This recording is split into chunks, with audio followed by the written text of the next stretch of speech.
And if you had a scientific question, you would go to a scientist, and I presume you would expect a rational answer. And if you had a philosophical question, you would go to a philosopher, and perhaps less rational but still cogent, you would expect an answer. I have a religious question, and I come to you as a religious man to answer it. Right here, right now, I'm not an atheist. I can't equip myself with moral relativism. I'm an agnostic, and I envy your faith. I want to know why I should believe it's more probable that there is a God than there isn't. You don't have to prove absolutely that there is one. I just want to know that it's more probable that there is than that there isn't, and I want you to show me. Okay. Thanks for asking that honest question. I appreciate it. The reason that I believe that God exists is because of certain evidence. First piece of evidence, the order and the design of the cosmos points me to some type of intelligent mind, because my experience in life is, in order to bring about order, I got to work real hard. And when I get sick, I don't go running to a neophyte. When I get really sick, I go running to a highly, highly trained doctor who understands the order and design of the human body. My experience in life is, order demands an intelligent mind behind it. It doesn't come about by chance. Second piece of evidence for me. Life, in my experience, always comes from life. I don't care if it's plant life, animal life, human life. You never get life out of non-life. In other words, you never get the animate from the inanimate. Therefore, is it more reasonable for me to believe in the beginning God, or is it more reasonable for me to believe in the beginning matter and energy? Because I only see life come from life, never life come from non-life, it's far more plausible, reasonable for me to believe in the beginning God. Third point, the moral argument. I think you've been standing here while I've been articulating it. I am convinced that although there are not many, there are at least a few moral absolutes. Although there's a lot of ethical gray, probably more ethical gray than ethical black and white, there at times is ethical black and white, crystal clear. Moral absolute. Moral absolute. So those are the three reasons. Those are three. Order. Order design, coming from intelligent mind. Life coming from life, not from non-life. Moral absolutes. Fourth one, love. My experience of life is that love is crucial to my marriage, my family, my friendships. Love is a crucial motive in my life. If it's lacking, life turns very sterile, very empty. The only way love can be real is if there is more to reality than matter and energy. There's got to be some type of God who creates us with this innate ability to genuinely love. If there is no God, the Duke University student was correct when he said, love is simply a biological drive to preserve the genetic pool. And I said, sir, do you really think that's what motivates Mother Teresa to work among the dying in Calcutta, India? He said, yes. I have a fundamental disagreement with that. My experience in life is, no. Mother Teresa was motivated by love for the dying in Calcutta, India. That's why she did what she did. Not motivated primarily by a drive to preserve the genetic pool. That's a fourth piece of evidence. More. Right. You mind if I ask some questions about Go right ahead. order? I know a little about computers. Not a lot, but a little. And I know there are computer programs that write very complicated, very ordered programs that do things. Extremely ordered. But I would not go back and say that the program that wrote it is a life, or capable of love, or capable of thought in the way I think of thought. I have seen order that is caused by seemingly disorder or random occurrences.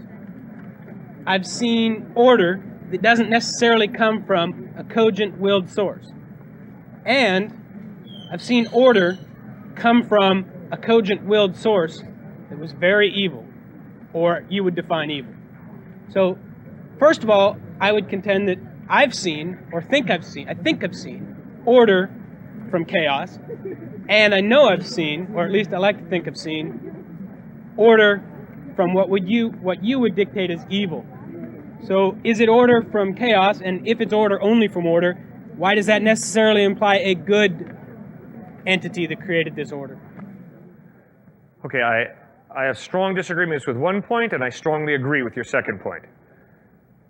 I think it's rather clear that a computer comes from an intelligent mind. I've never met a computer that just came about by accident.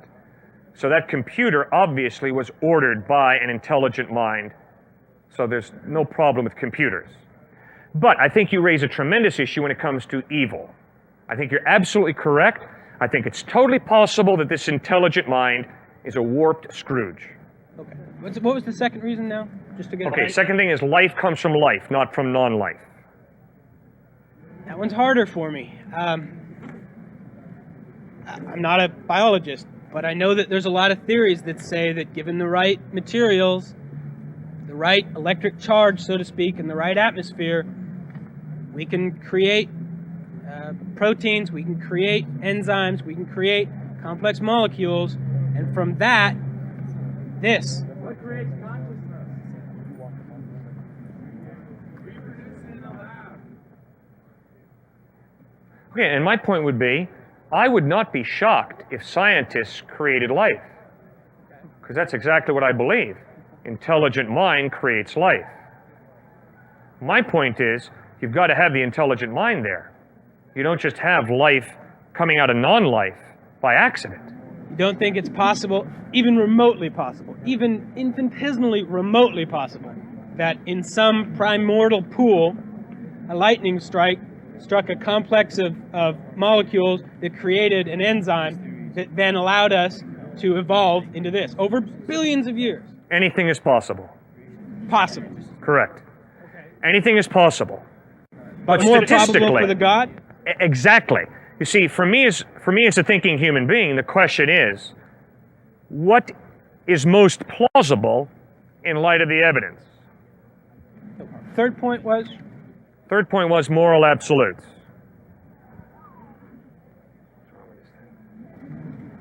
I don't have a counter for that. Fourth? Fourth point was love.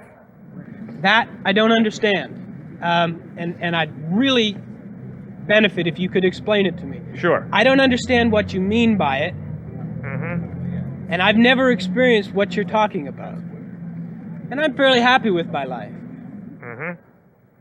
All right. What I'm talking about is, in the 60s, there was a riot at the Sorbonne, the French university in Paris. And a young man walked up to a bearded man and said, "Excuse me, sir, what are you rioting about?" The bearded man said, "I'm protesting this lousy world." The young man asked, "Do you believe in God?" The man said, "No, I'm an atheist." The young man asked, "Do you love anyone?" Bearded man lowered his head and said, "Yes, I love a woman by whom I've had a child, and she's dying of leukemia." Young man said, "Well, if she's dying of leukemia, why don't you ditch her and go out and get some other fox who turns you on a little more?"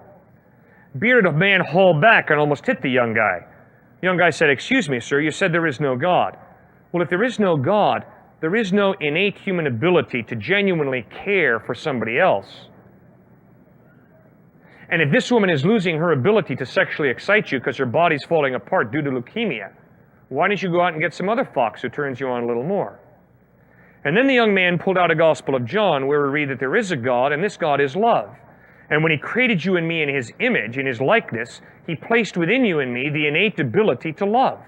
So every atheist loves, every agnostic loves, every theist loves. Why? Because we're human beings, not machines. We're human beings created in the image and likeness of God. Is that love the only emotion that God put in us, or are all of No. our emotions from God? No, God gave us emotions, but due to our sin, we can twist those emotions. The classic example is anger. There's nothing wrong with anger. Confronted by evil, God is angry. Confronted by evil, I should be angry. That's moral indignation. That's righteous anger. But in my selfishness, in my sinfulness, I twist anger and I lose my temper with someone because they step in front of me at the line at the airport. Don't they know who they just stepped in front of? And so I explode in a selfish type of anger, and that's sinful. If we tie this with your creation ex nihilo argument, creation from nothing, and a counter to it, everything here from God. Was there anything before God?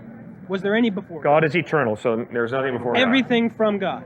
No, not everything from God. Because God has given you and me gifts of creativity, obviously God did not make your jacket or eyeglasses. Obviously God did not build that building. And obviously, if I go up to him and kick him in the jaw, that's not God kicking him in the jaw. Or if I go up to him and pull my wallet out and give him $1, it's not God giving him $1.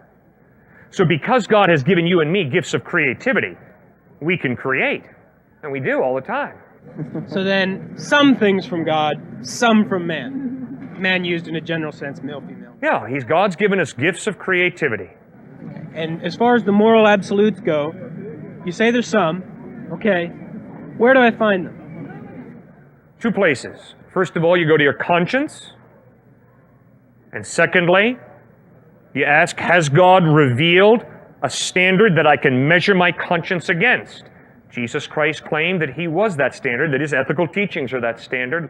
You can find them in the Sermon on the Mount, Matthew 5 through 7. You can find them in the 10 Commandments, Exodus 20. My conscience, the first source. First one, conscience, right. That troubles me. My conscience guides my behavior very differently from what I would assume you would guide it as yourself. That's right. I'm extremely selfish and almost exclusively act in my own interest. That's right. That is how my conscience guides me. Uh-huh. Well, I dare say, though, that occasionally you experience guilt. Maybe not often, but occasionally. My point is... Really, guilt. You've never experienced guilt? Not guilt. I've regretted my actions in the sense that they didn't have the outcome I thought they were. They weren't as beneficial to me as I thought they would be. That's regret, but not guilt. All right. Speaking for myself, at times I have experienced guilt, which means I am convinced that what I did was wrong. Compared to something other than your conscience? Well, all I know is I experience guilt. My conscience informs me of it. And these 4 reasons that you've given, you feel, make it more probable that there is a God than that there isn't. Correct. And then there's another one. Okay. Your agnosticism. Okay? It is an intellectual option to be an agnostic. It is a practical impossibility. Every day you have to make priorities. Every day you have to make ethical decisions. And your priorities in life and your ethical decisions in life, show very clearly you're not agnostic. You believe something, you believe in someone. That has motivated you to set the priorities that you have. I obviously don't know what those are. What you believe in has obviously motivated you to invest your money the way you do, your time the way you do. So there are many people who can say, I'm agnostic, I don't know. But practically, the way you live your life shows that you believe something.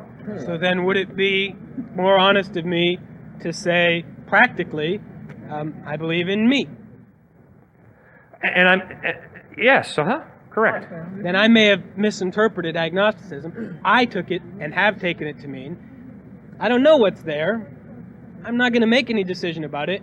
I'll listen to whoever has something to say and see what I think. Right, and I think intellectually you can do that. But now, you have to go out and live your life.